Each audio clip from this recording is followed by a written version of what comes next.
नमस्कार। 10 साल हो गए, पेंशन का पैसा निकालना चाह रहे हो, पेंशन निकल नहीं रही है, बोला जा रहा है कि टेंडी फॉर्म भर के आप पीपीओ निकाल लो। 50 साल की उम्र के बाद में निकलता है और आपको जो भी नॉमिनेशन है उसमें 25 साल से कम बच्चों की डिटेल्स ऐड करनी मैंडेट है। आपकी वाइफ की और बच्चों की डिटेल्स ऐड करना कंपलसरी है। उससे पहले आप ध्यान रखें कि यूएन में आपका फोटो प्रॉपर हो, आपका एड्रेस प्रॉपर दिया गया हो। उसके अलावा आपका जो मैरिज स्टेटस है वो सही होना चाहिए और डेट ऑफ एग्जिट का जो रीजन है उसके अंदर आपका सुपर एनुएशन होना चाहिए या रिटायरमेंट होना चाहिए। 50 साल की एज के बाद में आप है वो पीपीओ के लिए अप्लाई कर पाओगे पीएफ में। अगर डेथ केस है तो डेथ केस के अंदर है वो आपको एम्प्लॉयर से कांटेक्ट करना है।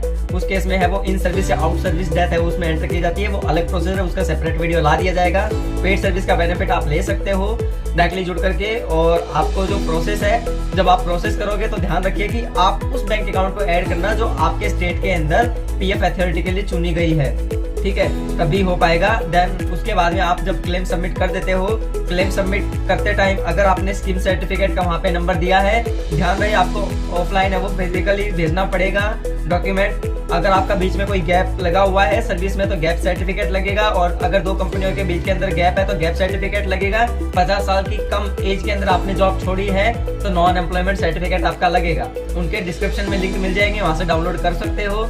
उसके बाद में अप्लाई करते ही अगर आपकी है वो दो अलग अलग कंपनियों से सर्विस ट्रांसफर होकर के है वो आई है और आप क्लेम कर रहे हो, ध्यान रखिए चाहे वो ट्रस्ट हो या बिना ट्रस्ट हो, दोनों ही केस की कंपनियों के अंदर आपको एनेक्सर के जो ईपीएफ ऑफिस है वो प्रोवाइड करता है, जो ओल्ड होता है वो, क्योंकि न्यू वाले के पास में आपकी रिक्वेस्ट जाती है पीपीओ जनरेशन के लिए तो उनके पास में वो डिटेल्स नहीं होती है। उस कंडीशन में आपको ग्रीवांस रजिस्टर करना है और बताना है कि मेरा एनेक्सर के है वो इसमें है, तो वो ग्रीवांस को आप अटैच करके ग्रीवांस के थ्रू है वो पीएफ ऑफिस डायरेक्टली वो डॉक्यूमेंट आपका कलेक्ट कर लेगा। एनेक्सर के आपको निकालना नहीं पड़ेगा।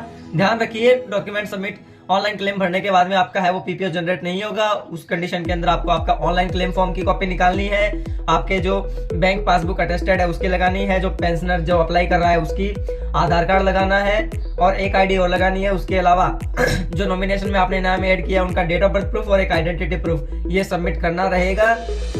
और उसके साथ में अगर कोई स्कीम सर्टिफिकेट आपने अटैच किया है तो ओरिजिनल स्कीम सर्टिफिकेट लगाना पड़ेगा और नॉन एम्प्लॉयमेंट सर्टिफिकेट देने पड़ेंगे जहां पे आपका गैप है या नॉन एम्प्लॉयमेंट दिखाया हुआ है बीच में, ठीक है। वो सारे डॉक्यूमेंट्स आपको या तो स्पीड पोस्ट से भेजिए, चाहे कुरियर से भेजिए, चाहे रजिस्टर्ड पोस्ट से भेजिए, लेकिन उनका रिसीविंग कॉपी आपके पास में होना चाहिए।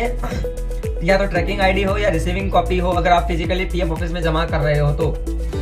कौन से पीएफ ऑफिस में जमा किया है ये भी आपको रिकॉर्ड में रखना जरूरी है, ध्यान रहे। और पहले ये चेक कर लीजिएगा कि जब आप पीएफ ऑफिस में क्लेम कर रहे हो तो जो आपका लास्ट कंपनी का पीएफ कोड है जो शुरुआत में दिखाई देता है TH जो इंग्लिश वाले होते हैं, उन कोड्स को लेकर के प्लीज एक बार गूगल पे सर्च कर लेना। आपका पीएफ का जो पीपीओ जनरेशन है वो उस फील्ड ऑफिस में गया है, वहां से आपका प्रोसेस होगा, तो प्लीज डॉक्यूमेंट भी आपको वहीं पर ही भेजने हैं, वो आपको पीएफ कमिश्नर के नाम से भेजने हैं, ध्यान रखिएगा ये चीज का।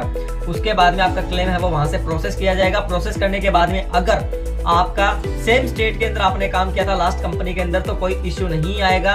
उस कंडीशन में आपका जो है वो उसी स्टेट से है वो पीपीओ जारी कर दिया जाएगा। और अगर अदर स्टेट रहेगा तो वहां पे ट्रांसफर इन और ट्रांसफर आउट की एंट्री रजिस्टर्ड की जाएगी पीएफ ऑफिस में। ट्रांसफर आउट आपका है वो पीएफ ऑफिस करेगा जहां पे आपका है वो क्लेम सबमिट हुआ है। फिर वहां से आपकी है वो फाइल बन करके ट्रांसफर इन के लिए वो जो आपका पर्टिकुलर स्टेट है वहां पे चली जाएगी। वहां से वेरीफाई होते ही वो आपका पीपीओ जनरेट किया जाएगा।